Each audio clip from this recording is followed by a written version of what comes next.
rero temperance, kuvunagura ibyo kwirinda ukoresheje kunywa igisindisha.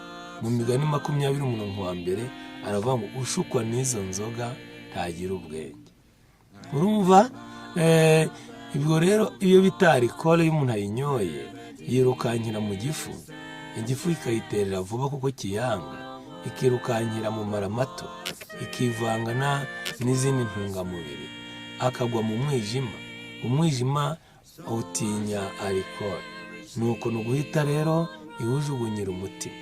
Umutima nawo igihe wakira mu mwanya w'uruhande rumwe ikahereza igihaha cy'ibumoso, igihaha kigahamagara icyo bita oxygene kweza amaraso, ntabwo oxygene yera igumamo, ikongera ikagaruka mu mwanya wa kabiri umutima ikongera ikawusubiza igihaha cy'iburyo kugira ngo oxygene yo hanze yeza amaraso.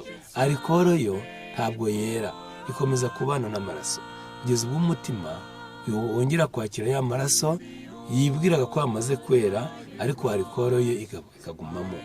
None umutima ugaterera mu mutsi munini witwa artere, ari wo mutsi ushamitse w'udutsi twose tugize ubugingo bw'umuntu, umubiri rusange.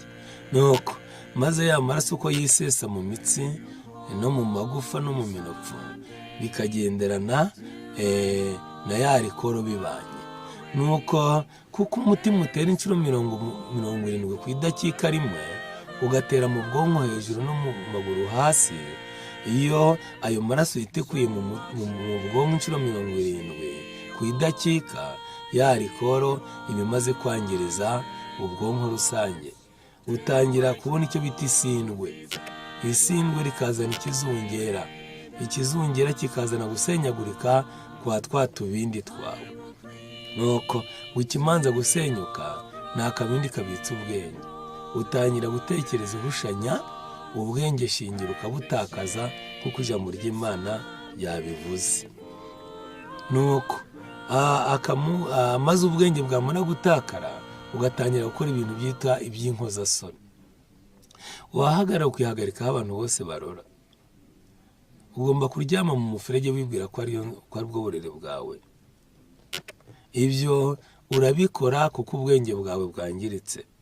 Amabanga yawe uhita uyamena uwo munsi, yaba yawe bwite, yaba y'umuryango cyangwa se ayo wabikijwe, uhita uyamena uwo mwanya kuko ka kantu kabitse amabanga kamaze kumeneka. Kandi urukundo rwawe rwari rufite umupaka. Iyo ka kabindi kabubitse kamaze kumeneka, urwo rukundo rwawe rurahuranya rugasandara ku isi. Rusandara rero ukabakaba uwo mutashakanye. Rusandara uhereza amacupa uwo utazi. Amafaranga wazanye niba ari amadolari 100, urayamara warugamije kunywa icupa rimwe ugataha, kuko isindwe ryaje. Urayamara uhereza abahisi n'abagenzi, agahindo karagufata wiciye ninjoro, bwa bwonko bwiyunganyinze ngo bunyeye ugaruka gutekereza, wibaza ibyabaye, wongeraho kubeshya, kongeraho gutungana, kongeraho kurakara no kurwana, kugira ngo wikize uwakubaza ibyo wakoze ibyo ari byo.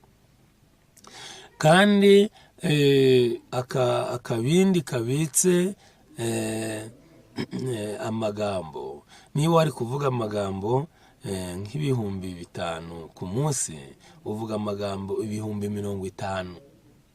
Amagambo yawe urayajugunyanga, uvuga ibidakwiriye kuvugwa, ukabinjajwa, ukagenda usekereza inzira yose, ukabara amakuru utabonye, ukabara n'aya perezida mutabonanye, ugenda uvuga amagambo adatunganye agasohoka mu kanwa kawe.